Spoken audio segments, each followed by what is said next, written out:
quarta dica é essa aqui, ó. Evite doutrinação. Para começo de conversa, antes de explicar o que eu quero dizer, deixa eu falar um pouco sobre o que a gente vê intuitivamente como se tornar um especialista numa área, né? Principalmente antes da gente entrar no curso, etc., a gente pensa que se tornar especialista numa teoria, por exemplo, vou dar o exemplo de uma teoria, é o quê? É estudar exaustivamente as pessoas que defendem, os autores que defendem aquela teoria. É isso. Aí depois que você estuda exaustivamente as pessoas que defendem aquela teoria, você finalmente se tornou um especialista naquela teoria, certo? Não, tá errado demais, só. Isso tá errado demais da conta mesmo. Isso não é se tornar um especialista numa teoria, a gente já vai ver por quê. Um especialista tem que ter muito mais do que meramente isso. Mas isso é o que a gente aprende e frequentemente a gente é incentivado a aprender isso. Por exemplo, a gente é incentivado frequentemente por líderes religiosos a fazer isso. Não estou querendo gerar polêmica aqui não, tá, gente? Estou dizendo isso não é verdade. Se você chegar para um padre, um pastor e etc. e disser assim, me dê bibliografia sobre a minha religião aqui, a nossa religião, ele vai te dar o quê? Ele vai te dar bibliografia de gente que concorda com ele. Ele dificilmente vai te dar aqui, ó, nossa, toma aqui, ó, esse texto, esse compêndio da Routledge sobre ateísmo aqui, que apresenta críticas fabulosas à nossa religião. Ele não vai fazer isso, ele vai moldar sua mente, a sua bibliografia, só com autores que concordam com ele e com você. Ou seja, sua mente, depois de ficar se entupindo de autores que concordam com você, vai virar um grande filtro dessa teoria, né? Você vai ver o mundo todo pelo viés dessa teoria.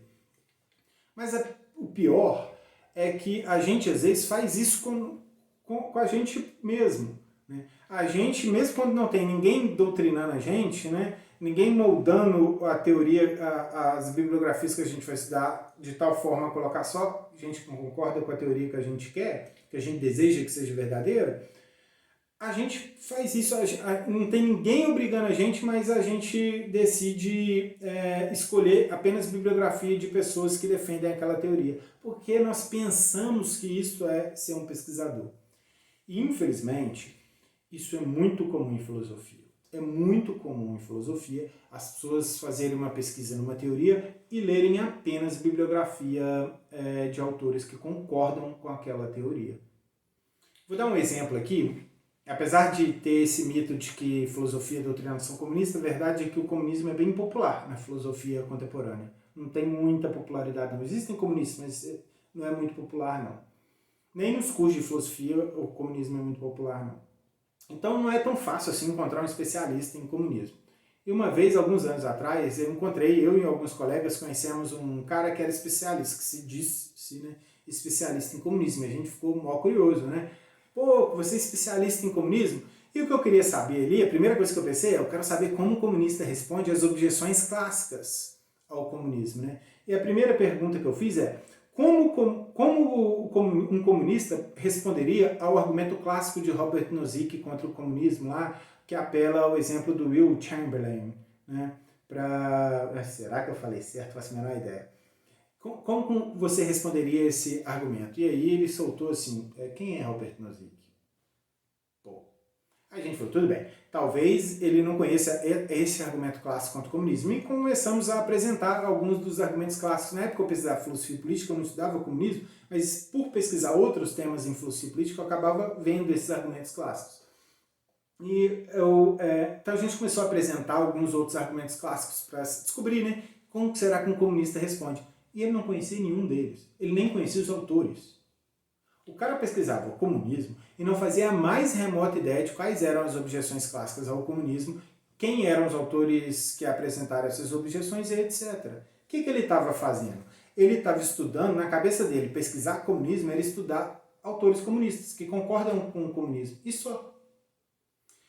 Quando ia falar sobre... O máximo que ele sabia sobre as objeções ao comunismo eram as objeções de senso comum contra o comunismo. O senso comum está cheio de objeções ao comunismo, como um comunista não pode ter iPhone, né? Essas são as objeções que imperam aí no senso comum, mas elas não são objeções muito bem formuladas, não são objeções rigorosas. São objeções até fáceis de responder. E essas objeções ele sabia responder muito bem. O que acontecia? quando ele estudava artigos acadêmicos, ele estudava só autores que defendiam o comunismo. E para ele, responder objeções de comunismo era responder as objeções tolas que são apresentadas em discussões cotidianas. Obviamente, ele tinha a crença de que o comunismo era a melhor teoria do mundo e de que todo mundo que discorda do comunismo é intelectualmente desonesto. Por que ele tinha essa crença? Porque na cabeça dele as críticas ao comunismo eram só aquelas de senso comum. E ele pensava isso porque ele não lia críticas boas ao comunismo, ele não lia as críticas apresentadas rigorosamente, publicadas em periódicos de ponta e etc. Isso aqui não é uma crítica ao comunismo. Isso aqui é uma crítica a essa prática, a prática dele.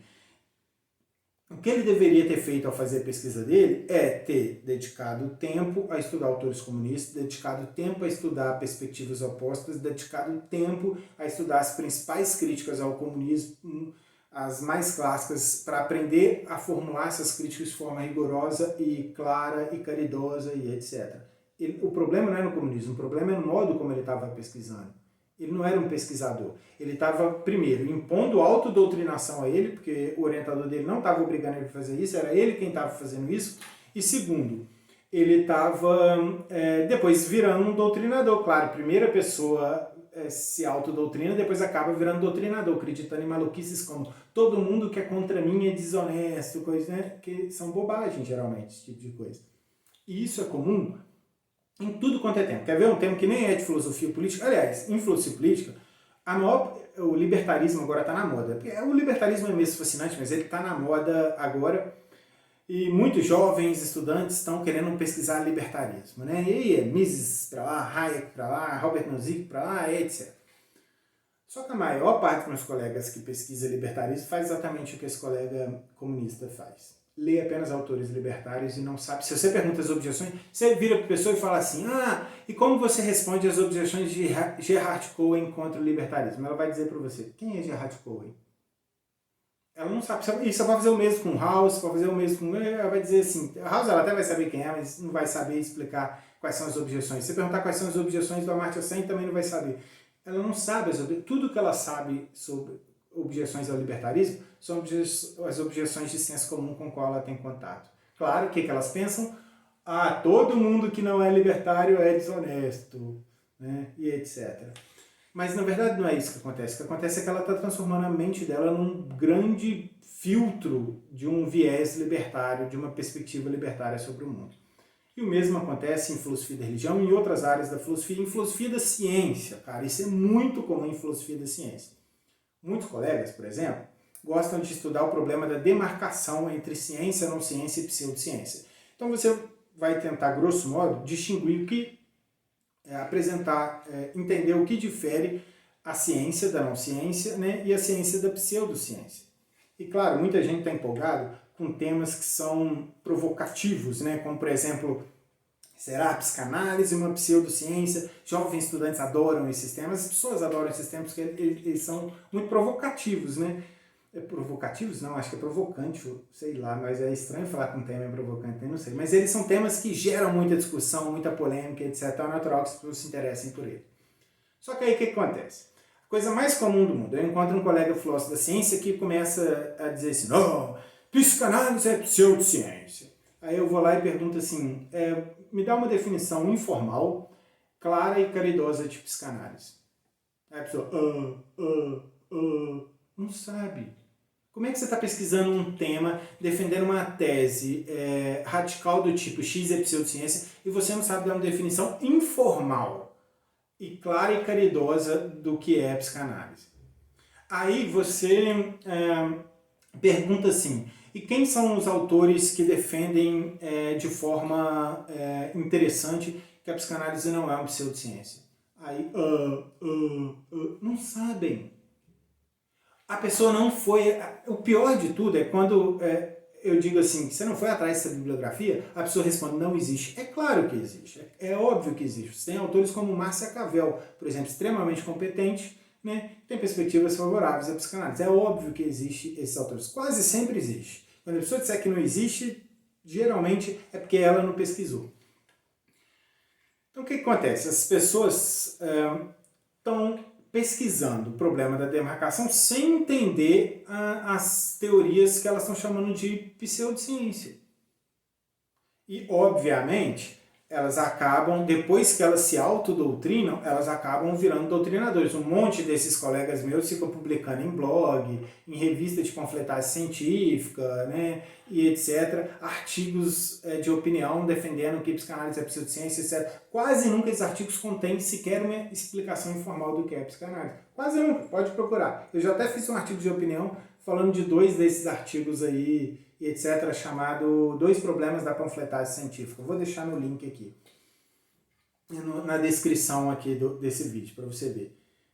Ah, mas então, Sagi, o problema é que as pessoas não podem defender que psicanálise é pseudociência? Não, é claro que podem. As pessoas podem defender o que elas quiserem. O problema é muito mais geral. O problema é, seja lá o que você for defender, você tem de conhecer a bibliografia oposta a você. Você tem de conhecer bem as pessoas que apresentam objeções à tese que você defende. Você tem de ter uma boa imagem de perspectivas opostas. Vou resumir isso aqui. Quando você pesquisa um tema em filosofia, você deve dedicar, que está a dica preciosa, pelo menos metade do seu tempo de estudo em filosofia, pelo menos metade, a estudar perspectivas opostas e críticas à teoria que você está defendendo.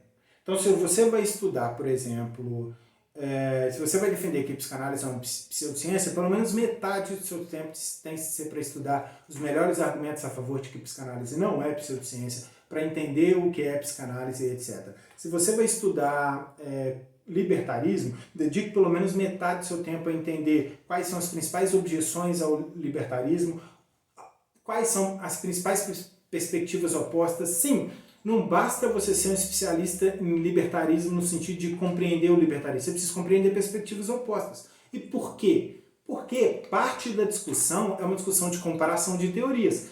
Os filósofos estão comparando teorias. Para você defender o libertarismo, você vai ter de não apenas apresentar argumentos diretos a favor dele, você vai ter de também mostrar que ele é superior a outras teorias dos ordenamentos sociais. E para fazer isso, você tem que conhecer as outras teorias. Você precisa conhecer todas, não, mas você tem que saber. Um bom pesquisador em libertarismo tem que saber não apenas libertarismo, mas ele tem que saber explicar de forma clara e caridosa as principais objeções ao libertarismo, tem que saber explicar de forma clara e caridosa pelo menos alguns dos principais pontos de vista, teorias, em algumas das principais teorias opostas, concorrentes ao libertarismo. Se você não sabe disso, você não é um pesquisador, você é alguém que foi doutrinado em algum tema e talvez se torne também alguém que fica enchendo o saco dos outros, doutrinando elas. Isso é duríssimo de se dizer, mas é uma atitude muito comum entre filósofos. Então, quando você for fazer uma pesquisa, tome muito cuidado para não cair em doutrinação e não doutrinar as pessoas. Faça pesquisa mesmo. Gaste seu tempo estudando pontos de vista opostos a você, estudando teorias diferentes. Não se esqueça disso em hipótese alguma. E resista à pressão social, porque frequentemente existe pressão social para você ter um comportamento epistemicamente